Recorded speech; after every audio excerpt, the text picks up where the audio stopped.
I want the money tomorrow, my father demanded, thrusting my sister's $350,000 debt into my hands. No excuses, no delays, he added. I smiled and simply said, okay. 6 hours later I was at the airport. He arrived at my house expecting the money, only to find a locked door and a box that made him scream when he opened it. My name is Dalia, and at 32, I never imagined I'd abandon my entire life overnight. But when my father hammered his fist on the table, demanding $350,000 to cover my sister Amanda's latest crisis, something inside me finally broke. Years of being the family's problem solver, the dependable daughter, the endless source of funds. It all culminated in that moment. His words still echo. I need the money tomorrow. No delays. I just smiled and said, okay. He had no clue what that really meant. Believe me, what happened next will make you rethink everything you know about family duty. To grasp why I vanished that night, you need to understand my family. My father, John, built a moderately successful real estate business through sheer force of will and an uncompromising personality. He ran our family the same way he ran his business, with absolute authority and the expectation of immediate compliance. My mother, Susan, was his perfect counterpart, the perpetual peacekeeper who smoothed over his rough edges with gentle words and quiet submission. Then there was my younger sister, Amanda, 3 years my junior and light years away in responsibility. While I earned straight A's and worked part-time jobs since 16, Amanda floated through life on charm and dramatics. She failed classes but still received praise for trying her best. She crashed cars and got new ones. She quit jobs when they became too stressful and always landed on her feet, usually with financial help from our parents. Amanda is more sensitive than you, my mother would explain whenever I questioned the double standard. You're the strong one, Dalia. You can handle things. And I did handle things. I managed working 30 hours a week while maintaining a 4.0 GPA. I applied for every possible scholarship to afford college without asking my parents for money, despite knowing they fully funded Amanda's tuition when she impulsively decided to study fashion design. Our college years were a stark contrast. While I juggled multiple jobs and internships, Amanda posted endless social media updates from parties and spring break trips. I lived in a cramped apartment with 3 roommates to save money. She had a cute downtown studio paid for by our parents. When I graduated with honors in finance, my parents attended but left early because Amanda had an emergency that turned out to be a breakup with her boyfriend of 2 weeks. I built my career methodically at an investment firm, starting as an analyst and working my way up to senior advisor through consistent performance and countless late nights. By 29, I had saved enough for a down payment on a modest but perfect 2-bedroom home in a nice neighborhood. That house represented everything to me. Every extra shift, every vacation I never took, every dollar carefully saved instead of spent. My relationship with Amanda deteriorated in our late 20s. While I achieved financial independence, her lifestyle continued to be subsidized by our parents, and increasingly by me. The first major bailout came 4 years ago when Amanda decided to launch an online clothing boutique. She needed $15,000 for initial inventory, but had maxed out her credit cards and been denied a small business loan due to poor credit. My father called me, not asking but telling me to help your sister out. I transferred the money the next day. Setting up a payment plan, Amanda followed for exactly 2 months before the excuses began. The business folded within a year. The second incident occurred when Amanda got involved with a wealthy man who, after a messy public confrontation with his wife, turned out to be married. Amanda was sued for property damage and emotional distress. $20,000 of my savings disappeared to settle that case quickly and quietly. The third time, just 6 months ago, involved Amanda's extravagant apartment lease that she could no longer afford after quitting her job at a fashion magazine because her boss was totally toxic. $35,000 covered her lease termination, outstanding rent, and moving expenses. After that third bailout, I had a serious conversation with my family. This is the last time, I told them firmly during a tense dinner at my parents' house. I love Amanda, but I can't keep funding her mistakes. I have my own financial goals. What could be more important than helping your sister? My father asked, his tone making it clear there was only one acceptable answer. My future, I replied, feeling my hands tremble slightly under the table. I've been saving for years to take a sabbatical and travel. That money has a purpose. My mother jumped in with her usual placating tone. Of course you deserve your trip, sweetheart. Amanda promises this is the last time she'll need help, right, Amanda? Amanda nodded tearfully, looking appropriately contrite. I swear, Dee, I'm going to get my act together. New job interviews lined up already. I wanted to believe her. Part of me always wanted to believe in the family fantasy that we supported each other equally, that my sacrifices were appreciated, that things would eventually balance out. My life had been going well in recent months. A promotion to senior investment advisor was on the horizon at work. I had been dating Michael, an architect with kind eyes and a calm presence, for almost a year. Most importantly, my travel fund was nearly complete. 5 years of careful saving for a dream I had held since college. A year of exploring the world, experiencing different cultures, and finally putting myself first. I had even created a detailed travel journal, mapping out my itinerary, researching local customs, learning basic phrases in various languages. Thailand would be my first stop, then Vietnam, Japan, making my way across Southeast Asia before heading to Europe. Every detail was lovingly planned as my reward for years of responsibility and hard work. For once, everything seemed to be falling into place. I should have known it was too good to last. The call came at 11:30 on a Tuesday night. I was reviewing client portfolios when my phone lit up with my father's name. Dalia, family meeting tomorrow morning, 8 a.m. sharp at the house, he barked without preamble. Dad, I have client meetings all morning, I replied, already feeling the familiar tension creep into my shoulders. Cancel them. This is family. 8 a.m. The call ended before I could respond. I texted Michael, family emergency meeting tomorrow morning, already dreading it. His response came quickly. Want me to come with you? The offer warmed me, but I declined. Michael had met my family only twice, and both occasions had been uncomfortable. My father dismissed his architectural career as drawing pretty pictures of buildings, while my mother hovered anxiously, constantly apologizing for imagined slights. Amanda had even flirted with him despite my obvious discomfort. I wasn't ready to subject him to a full family crisis. I arrived at my parents' house at 7:55 the next morning, steeling myself as I walked up the familiar brick pathway. The moment I stepped through the front door, the atmosphere hit me like a physical force. My mother paced the living room, offering tea I didn't want. My father sat rigidly in his leather armchair, his face set in grim lines. Amanda was curled on the sofa, her eyes red and swollen, occasionally letting out dramatic sobs. What happened? I asked, remaining standing, my bag still slung over my shoulder. Your sister has gotten herself into a situation, my father began, his voice controlled but with an undercurrent of fury. Tell her, Amanda. Amanda looked up at me, her mascara smeared beneath her eyes. I made a mistake, Dee, she whispered, her voice breaking. Just tell me what happened, I said, already feeling my bank account draining. The story emerged between sobs and my father's impatient interruptions. Amanda had attempted to launch another boutique, this time a physical store in an upscale shopping district. She had been denied conventional business loans due to her previous failures, so she had turned to what she called private investors, but were clearly loan sharks charging exorbitant interest rates.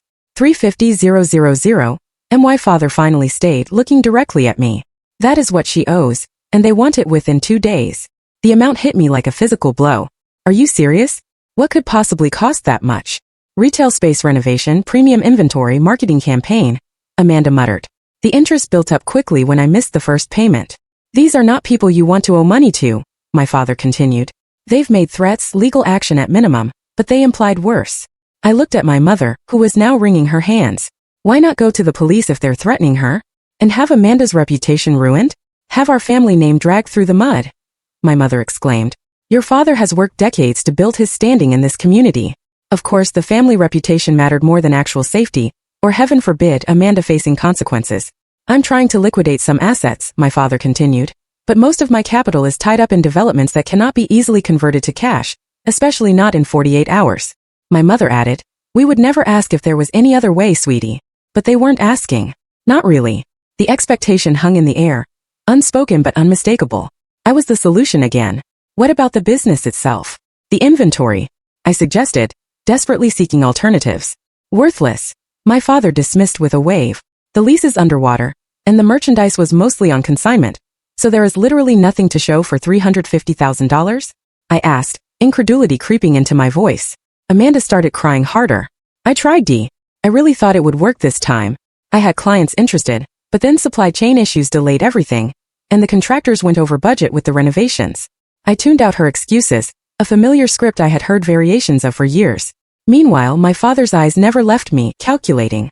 My mother had moved to sit beside Amanda, rubbing her back in small circles. Dalia, my father finally said, his voice taking on the tone he used to close business deals. You are in the best position to help.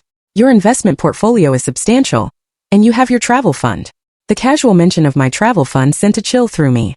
I had never told him the specific purpose of my savings, only that I was saving for future plans. The fact that he knew exactly what it was for, and still expected me to hand it over, spoke volumes. My travel fund would cover maybe half of that amount, I said carefully, and it took me 5 years to save. You can travel later, my mother chimed in. Amanda needs help now. Family comes first. Family comes first. The familiar refrain that always seemed to apply only to me, never to how the family treated me in return. Why is it always my responsibility to clean up these messes? I asked, feeling a rare flare of rebellion rise within me. I've bailed Amanda out 3 times already. I have my own life, my own plans. Plans that can wait, my father said dismissively. This is an emergency, Dalia. Amanda's safety could be at risk. I looked at my sister, who had managed to compose herself enough to check her phone between sobs. Did you even try to solve this yourself before coming to me? Did you look into bankruptcy protection? Negotiating a payment plan? Anything? There is no time for that, my father interrupted before Amanda could answer.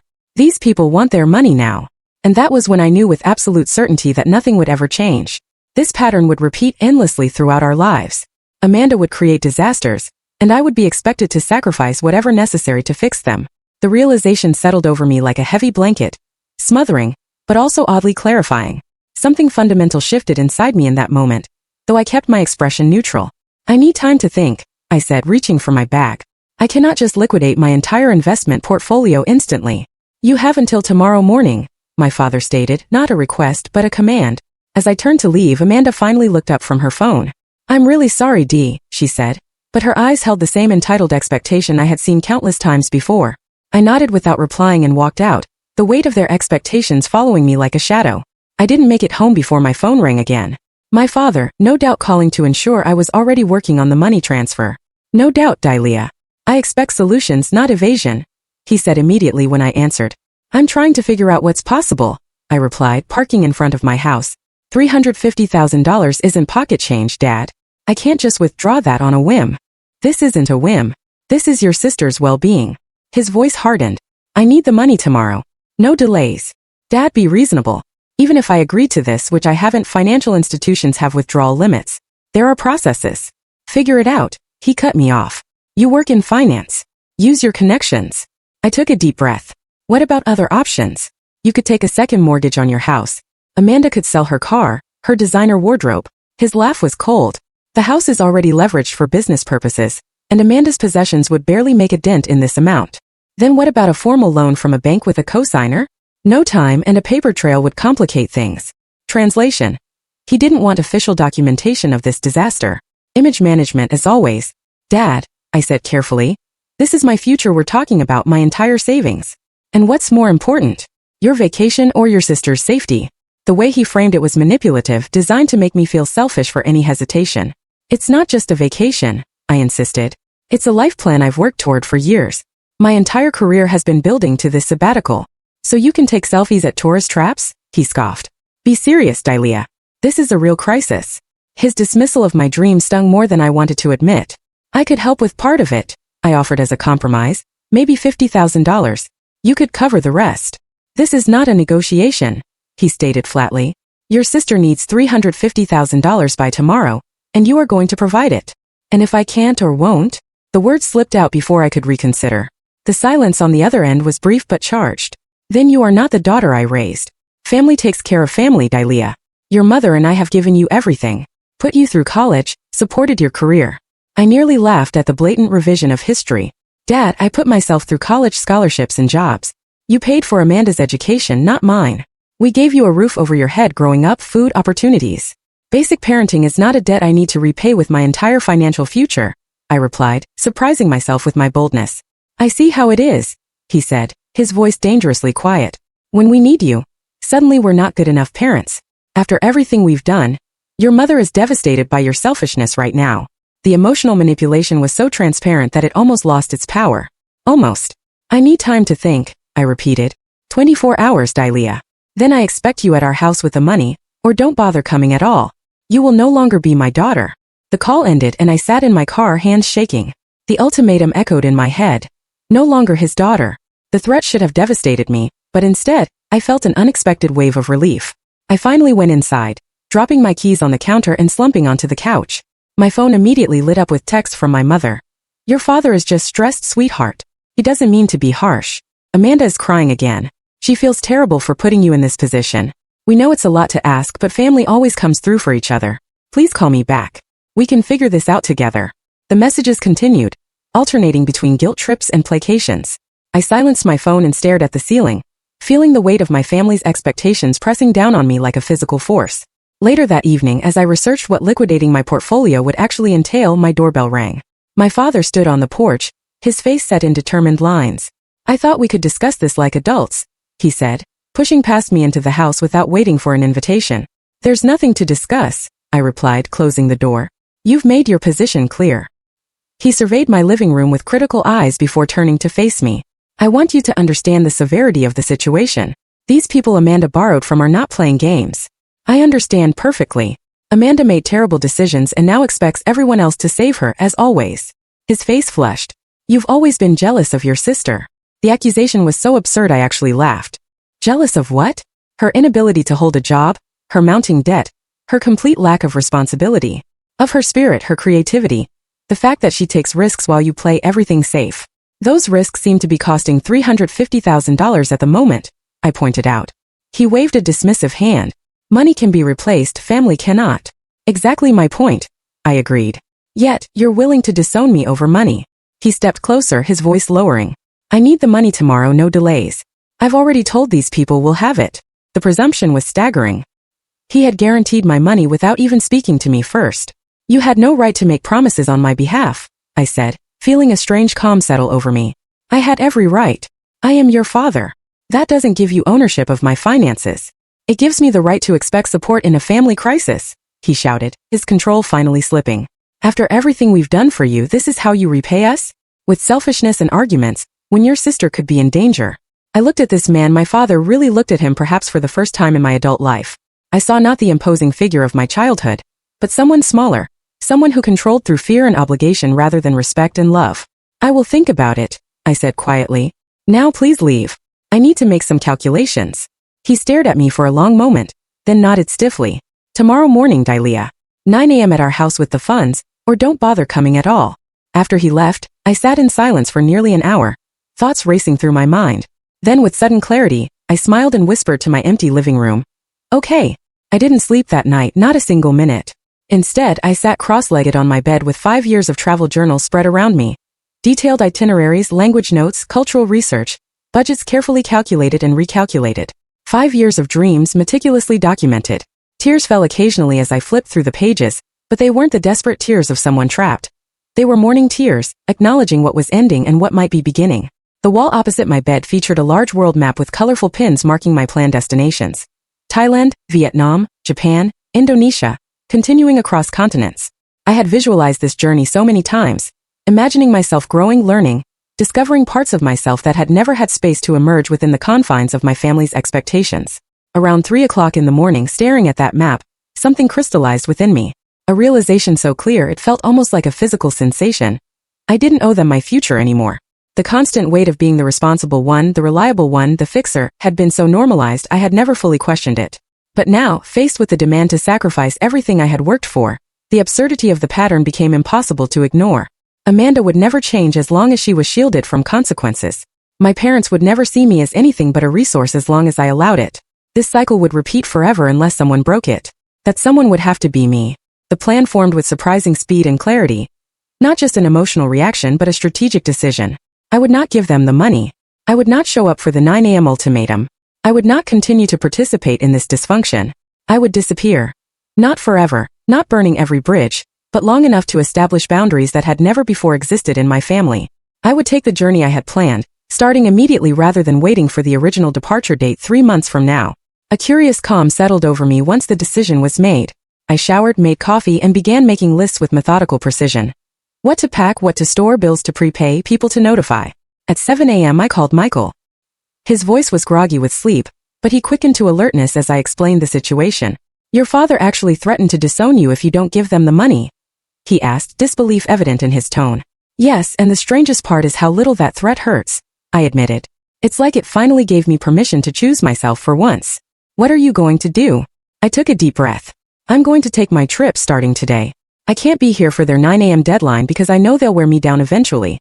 I need to be gone. There was a pause, and for a moment I worried he would try to talk me out of it, tell me I was overreacting. Instead, where are you going first? Thailand? Bangkok. It was always going to be my first stop. Do you want company? He asked simply. The offer touched me deeply. Not yet. I need to do this part alone, I think, to prove to myself that I can. But maybe you could meet me somewhere along the way once I found my footing. Just tell me when and where, he promised. I have vacation time saved up. And Dalia, I'm proud of you. This is incredibly brave. His support brought fresh tears to my eyes. Thank you. That means everything right now. After we hung up, I moved with renewed purpose. I called my boss, explained I needed emergency personal leave, and was relieved when she was understanding. I had always been a valuable employee, never taking sick days, working holidays when needed. She agreed to 3 months of unpaid leave with the possibility of extension. Next, I went to the bank and withdrew a significant portion of my savings, though purposely not all of it enough for extended travel, but leaving some invested for eventual return. I wasn't burning every bridge behind me, just creating necessary distance. I booked a one-way ticket to Bangkok, departing that evening. The travel agent found me a last-minute seat, and the confirmation email brought both terror and exhilaration. I paid 6 months of rent in advance on my house, arranged for a neighbor to collect mail, and packed only what would fit in a backpack and small suitcase. The essentials, the irreplaceable photos, my journal, a few sentimental items. Everything else could be replaced or done without. The final task was perhaps the most important. I found a decorative box I had received as a gift years ago, lined it with tissue paper, and began filling it with documentation. A ledger of every loan I had given Amanda over the years, totaling nearly $70,000. Copies of emails and texts promising repayment that never materialized. A collection of IOUs written in her handwriting that she likely didn't even remember signing.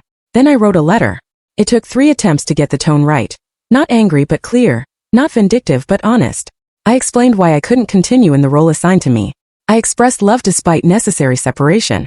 I documented the pattern of exploitation without accusation. I didn't reveal my destination, but left open the possibility of future contact once boundaries were established. I signed it simply Dilea, rather than the usual love Dilea, that had ended every communication with my family since childhood. A small but significant shift. The box was wrapped carefully with a simple ribbon. A final gift to a family that had demanded so many. I placed my spare house key on top. At 4 p.m. my phone rang again. My father. I expect to see you at 9 p.m. with the money, he stated without greeting. I took a deep breath and replied with perfect calm. Okay. I could hear the surprise in his momentary silence, followed by satisfaction. Good, your mother will make breakfast. Sounds nice, I said, my voice betraying nothing of my plans. After hanging up, I immediately turned off my phone, removed the SIM card, and slid both into a drawer. I would get a new phone, new number in Thailand, a clean break. The taxi arrived at 5 o'clock. I looked back at my house one last time, feeling a complex mix of emotions. Sadness certainly, fear absolutely, but overwhelmingly, underneath it all, a sense of liberation so powerful it was almost dizzying. In the taxi, I allowed myself a small smile. For the first time in my adult life, I had chosen myself. The morning light cast long shadows across my living room as I made final preparations, having stayed awake through the night. I moved with the strange clarity that comes from exhaustion combined with absolute conviction. Each item I packed had been carefully considered, each document secured, each loose end tied up as neatly as possible. I had already withdrawn my savings, converting some to traveler's checks and prepaid international cards. The rest were distributed between different accounts that could be accessed globally. Not my entire savings, but enough to sustain me for at least a year abroad, living modestly but comfortably as I had planned. The practical arrangements had been surprisingly simple. 6 months of rent paid in advance to my landlord, who seemed confused but pleased by the unexpected windfall, utilities set to automatic payment, my few plants given to neighbors, mail forwarding arranged. I packed light. 2 weeks of versatile clothing, essential toiletries, important documents secured in waterproof pouches, first aid supplies, and my most treasured possessions. A small box of photos and the journals detailing my travel plans. Everything fit into one backpack and a small rolling suitcase. Exactly as I had planned during years of reading travel blogs and minimalist packing guides. What remained was the gift for my family, the box I had prepared the night before. I placed it on the coffee table, centering it perfectly, the house key gleaming on top. Inside was the documentation of years of financial support given to Amanda, the broken promises of repayment, and my letter explaining my decision. The letter had been the most difficult part. How to express years of complex emotions without sounding bitter. How to establish boundaries without severing ties completely. I had rewritten it multiple times, finally settling on a version that felt true to my feelings while still leaving room for possible reconciliation someday, on healthier terms. The letter began with simple facts. I have given Amanda $73,426 over the past 5 years. I have received $2,100 in repayment. I have been told each time that it would be the last time my help would be needed. I cannot and will not provide $350,000 to cover this latest crisis. The middle sections detailed the pattern of family dynamics, my repeated attempts to establish boundaries, and the consistent dismissal of my own needs and goals. It concluded with my decision. I am taking the journey I have planned for 5 years. I need time away from this pattern that hurts all of us in different ways. Amanda needs to face consequences to grow.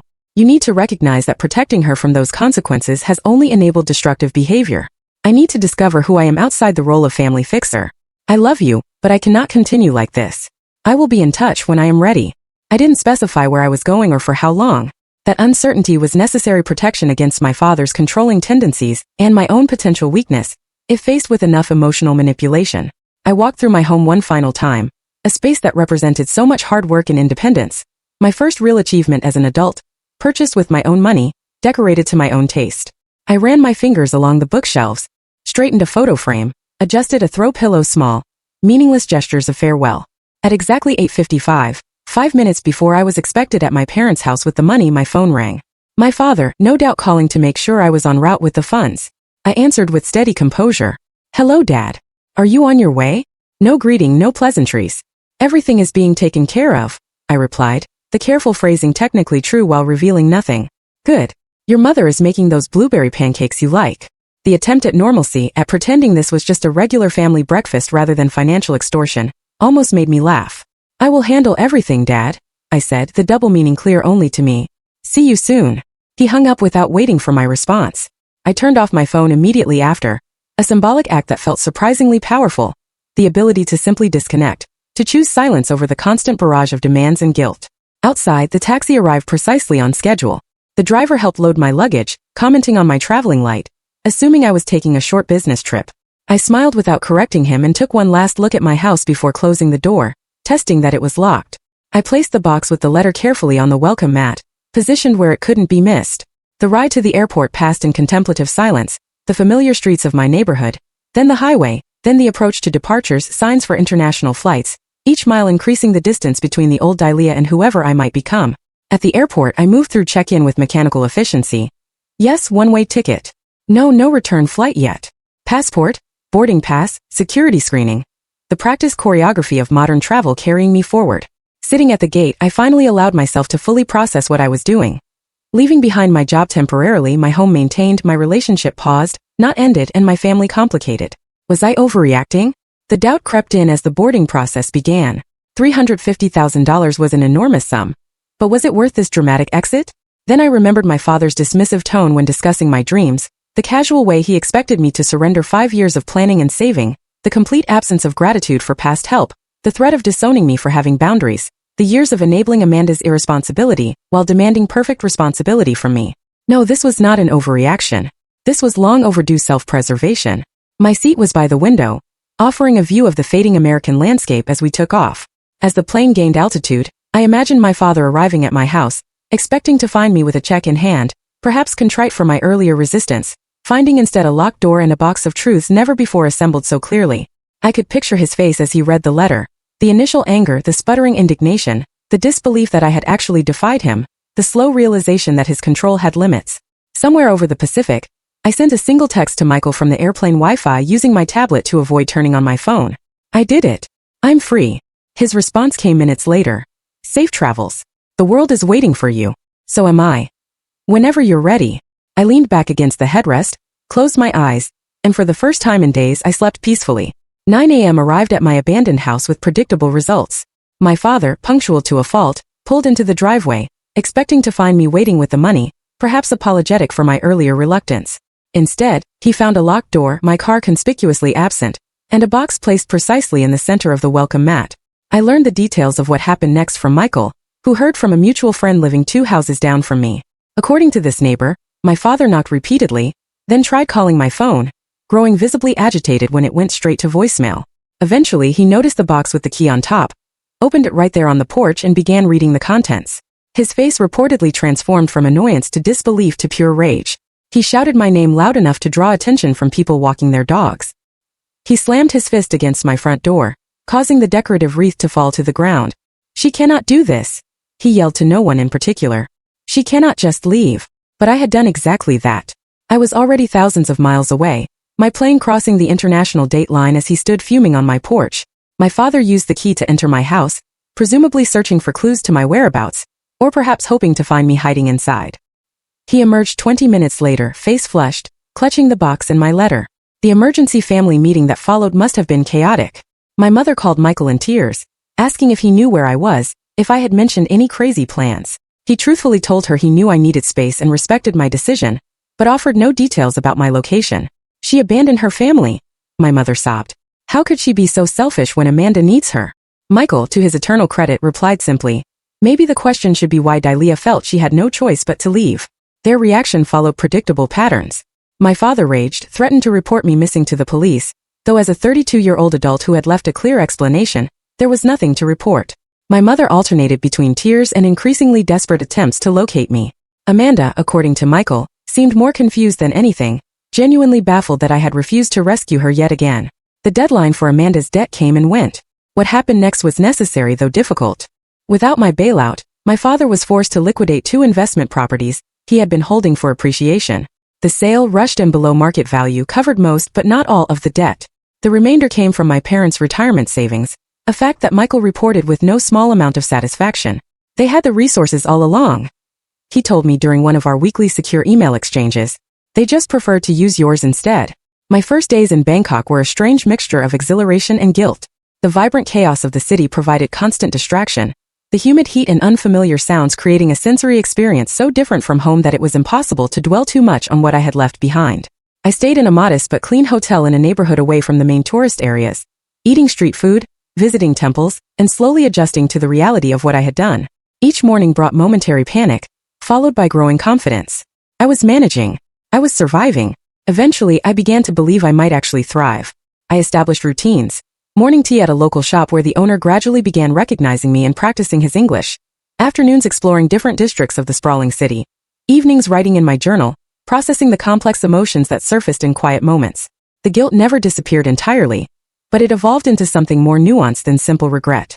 I recognized it as the programmed response of someone trained since childhood to put others' needs first, to see personal boundaries as selfishness. With distance, I could begin to examine these patterns objectively. After 3 weeks, I sent my first email to Michael using a secure account created specifically for our communications.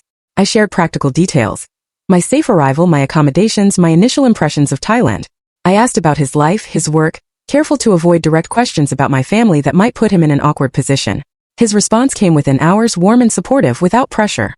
He shared news of his latest architectural project, mentioned a book he was reading that reminded him of me, and only at the end offered limited information about my family. Your parents came by my apartment looking for you last week. I told them what I knew, which is that you are safe and needed space. Your father made some threats about legal action for hiding you, but obviously that went nowhere since you're an adult who left voluntarily. Amanda has apparently taken a job at a department store. Entry-level retail. Your mother mentioned it as if it were a tragedy, but it sounds like a positive step to me. The news about Amanda surprised me. She had always considered retail work beneath her despite her fashion interests. Perhaps necessity was finally pushing her toward responsibility. Over the following months, I settled into a nomadic rhythm, moving through Thailand as originally planned, then to Vietnam, Cambodia, each destination on my meticulously researched itinerary. I found temporary work teaching English to supplement my savings, created a travel blog under a pseudonym that gradually gained a small following, and experienced the growth I had always hoped this journey would provide. Michael and I continued our correspondence, his updates about home carefully curated to provide information without pressure. Through him, I learned that my father had been forced to downsize his business operations, that my mother had taken a part-time job for the first time in decades to help with finances, and most surprisingly, that Amanda had kept her retail position, even receiving a small promotion to assistant manager. The family dynamics have shifted. Michael wrote 6 months into my journey. Without you as the safety net, they are all adapting in ways they probably should have years ago. I read his words sitting in a cafe in Kyoto, cherry blossoms drifting past the window, and felt a complex mixture of satisfaction and sadness. This was what I had hoped would happen. But the fact that it took my complete departure to catalyze change spoke volumes about how entrenched our dysfunctional patterns had been. Occasionally, I experienced moments of doubt. During a bout with food poisoning in a small town in Vietnam, lying alone and miserable in a guest house, I longed for the comfort of familiar faces.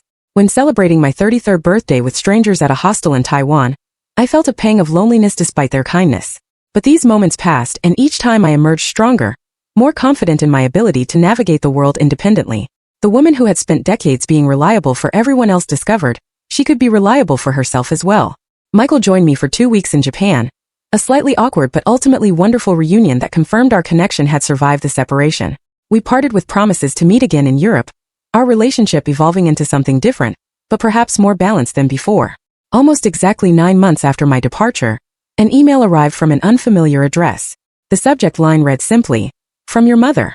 I stared at it for a full day before finding the courage to open it. The Paris cafe buzzed with morning conversations, the clinking of espresso cups creating a soothing backdrop as I opened my laptop. A year had passed since my abrupt departure, and spring in France was as beautiful as my travel journals had promised. I had arrived 3 days ago, my 10th country on this journey of self-discovery. I sipped my coffee and logged into my email, immediately noticing a new message from Michael. We had maintained our correspondence throughout my travels, and he was planning to join me in Italy the following month. His updates from home had become less focused on my family over time, a natural evolution as my new life took precedence over the past I had left behind. Today's message, however, was different. Your mother asked me for your email address, he wrote. I didn't give it to her, of course, respecting your privacy, but she gave me a letter to forward to you. It seems sincere, Dalia. I have attached it, but only you can decide if you want to read it. No pressure either way. I support whatever you choose. The attachment sat in my inbox unopened as I ordered a second coffee and a croissant, buying time with small indulgences. The terrace had filled with Parisians and tourists alike, the spring sunshine drawing everyone outdoors after a rainy week. Finally, I clicked on the attachment, bracing myself for guilt trips or emotional manipulation. Dear Dalia, it began simply. I hope this message finds you well and safe wherever you are.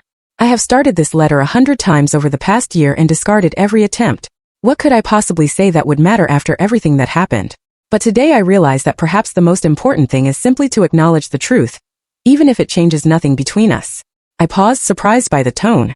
This did not sound like the mother I knew, the peacekeeper who smoothed over difficult realities with platitudes and deflection. You were right to leave, she continued. I have had a year to reflect on the patterns in our family, and I am deeply sorry for my role in them. Your father and I put unfair pressure on you throughout your life. We expected you to fix problems you didn't create while shielding Amanda from the consequences of her actions. We called it love, but it was not loving toward either of you. It damaged you both in different ways. My coffee grew cold as I read on, absorbing words I never expected to hear from my mother. Our family has changed since you left, not immediately and not without pain. Your father was angry for months. Amanda was confused and hurt. I was simply lost. But gradually necessity forced changes that should have happened years ago. She detailed these changes with surprising candor. My father had scaled back his business after selling properties to cover Amanda's debt. The reduced income forced my parents to adjust their lifestyles significantly. My mother had taken a part-time position at a local library, something she described as unexpectedly fulfilling. Most significantly, Amanda had maintained her retail job for almost a year now, recently being promoted to department manager. She had moved into a smaller apartment within her actual budget, and was taking community college courses in business management. She is learning to stand on her own feet, my mother wrote. It has been difficult for her, but I see a strength emerging that was always there, just never required. Your absence forced us all to grow in ways we had avoided. The letter contained no demands for my return, no questions about my location, not even a request for a response. It ended simply, I do not know if you will ever want to reconnect with us. I would not blame you if the answer is no. I just wanted you to know that your courage in leaving helped us all, though it took us too long to see it. Be well wherever you are. You are loved and missed, but more importantly, you are respected for making the choice that was right for you. I read the letter 3 times, tears blurring the screen on the final reading. Not tears of regret or homesickness, but of recognition. Something fundamental had shifted, not just in my life, but in my family's understanding. Later that afternoon, I composed a careful reply, brief but genuine, acknowledging receipt of her letter and expressing appreciation for her insights. I shared that I was safe and well, pursuing the journey I had planned for so long. I did not disclose my location or future plans, maintaining the boundaries that had become so important to my healing process. But I did leave open a small door to future communication. I am not ready to return, I wrote. But I am glad to hear everyone is finding their way forward. Perhaps someday we can build something new on healthier foundations.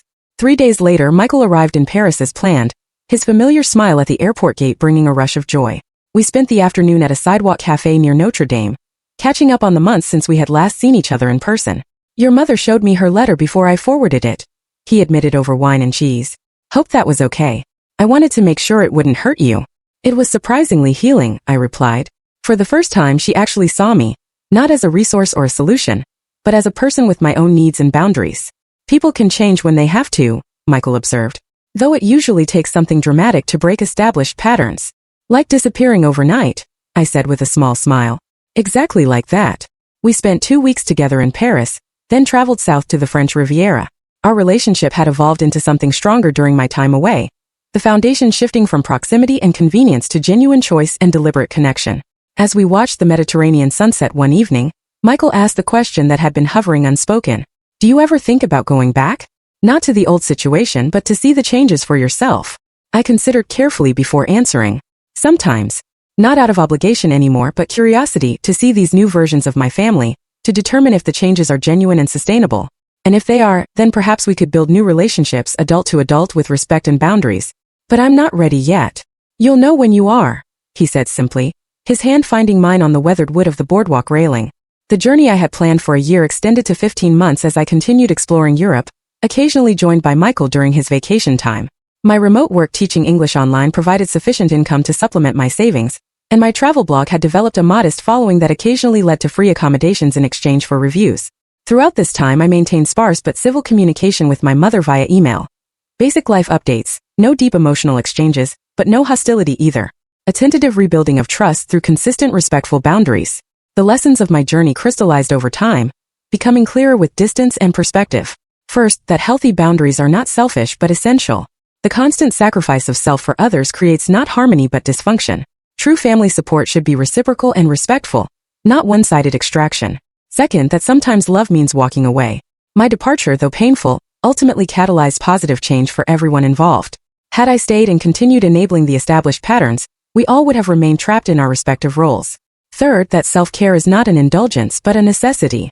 The years I spent putting myself last had not made me a better daughter or sister, but a depleted person, increasingly resentful of the very people I was trying to help. Fourth, that healing sometimes requires radical change. The journey I took physically mirrored the internal distance I needed to establish, creating space to rediscover myself outside the confines of family expectations. Finally, that forgiveness does not require forgetting. I could acknowledge the positive changes in my family, without erasing the history that necessitated my departure. Reconciliation, if it happened, would be based on new foundations, not pretending the past had not occurred. 18 months after my abrupt departure, I received a wedding invitation via email. Amanda was getting married to a man she had met at her community college, described by my mother as stable, kind, and financially responsible. What seemed a deliberate contrast to her previous relationships. The invitation represented a test of sorts. Could I return for a brief visit, maintaining my boundaries while acknowledging the growth that had occurred? Was I strong enough to engage with my family on new terms without slipping back into old patterns? I haven't yet decided if I will attend. The woman who fled in the night would have declined automatically, too afraid of being pulled back into the vortex of family obligation. The woman I am becoming might be strong enough to visit briefly, to observe the changes firsthand, to participate without being consumed. Either decision will be made from a position of strength rather than fear, of choice rather than obligation. That freedom to choose based on my own needs is perhaps the most valuable gift I gave myself when I disappeared that night. So what would you do if you were me? Would you attend the wedding as a first step toward rebuilding relationships on healthier terms? Or would you maintain distance until more time has passed and new patterns are more firmly established? As this story settles in your mind, understand it was more than just a tale. It was an awakening, a human truth shared in veiled emotions. Every word a piece of reality, every sentence a bridge.